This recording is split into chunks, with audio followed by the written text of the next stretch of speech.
फल्कू एक कमजोर, दुबला-पतला और मेहनती मजदूर था। वह गांव के किनारे पर एक कच्चे मकान में अपनी बीमार मां और कम उम्र की बहन के साथ रहता था। दिन भर मजदूरी करता मगर हाथ खाली रहते। कभी खाने को कुछ न होता, कभी दवा के पैसे न मिलते। फल्कू अपने दिल में, या अल्लाह, आखिर कब तक ये दिन देखने पड़ेंगे। माँ की खांसी बढ़ती जा रही है, बहन की पढ़ाई भी छूटने वाली है, कोई सबील बना दे। हाजी साबिर गांव के पुराने लोगों में से था। सफेद दाढ़ी मगर दिल का नरम। वह अकेला रहता था और उसकी जान थी चुनटी बकरी। वह उसे औलाद की तरह चाहता, सुबह शाम चारा डालता, दूध पीता और दूसरों में भी बांट देता। हाजी साबिर फल्कू से, बेटा फल्कू, तुम्हारे हालात में बेहतरी आएगी इंशाअल्लाह। मेरी चुनटी दूध देती है, कल से तुम्हारे घर भी एक कटोरा भेज दिया करूंगा। फल्कू की आंखों में आंसू आ गए। उसने कहा, अल्लाह आपको सलामत रखे हाजी साहब, आपने हमेशा मेरा ख्याल रखा। जैनत एक चालाक औरत थी।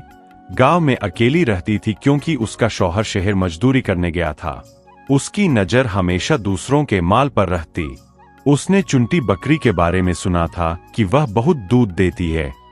जैनत अपने दिल में, अगर ये बकरी मेरे हाथ लग जाए तो मैं दूध बेचकर अच्छा कमाऊं। फल्कू भी कितना मजबूर है, उसे फुसला कर काम निकल सकता है। एक दिन हाजी साबिर को तेज बुखार हो गया। वह बिस्तर से न उठ सका। फल्कू हकीम के पास गया मगर दवा के पैसे कहाँ से लाता। उसी समय जैनत उसके पास आई।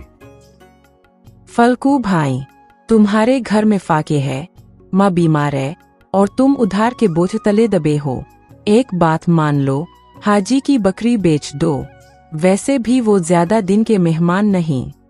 रात भर फल्कू करवटे बदलता रहा। माँ की खांसी, बहन की भूख, हकीम की दवाई, दिल में जंग थी। फल्कू ने चुनटी की आंखों में देखा, जैसे वह कह रही हो, मुझे कहाँ ले जा रहे हो, मैंने तुम्हें क्या नुकसान दिया है। जैनत ने आखिरी वार किया।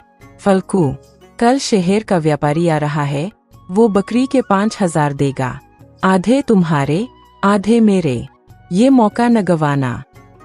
अगली सुबह हाजी साबिर ने कहा, बेटा फल्कू, आज मेरी हिम्मत नहीं हो रही, चुंडी को चारा डाल देना। रात को फल्कू हाजी साबिर के आंगन में दाखिल हुआ। चुनटी बंधी थी। वह रस्सी खोलने लगा।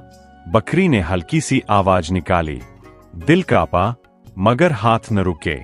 वह बकरी को जैनत के हवाले कर आया। अगली सुबह गांव में शोर मच गया। हाजी साबिर रोते हुए, बेटा, जिसने सच बोल दिया वो बुरा नहीं, भटका हुआ है, मैं तुम्हें माफ करता हूं। गांव वालों को जैनत की साजिश का पता चला।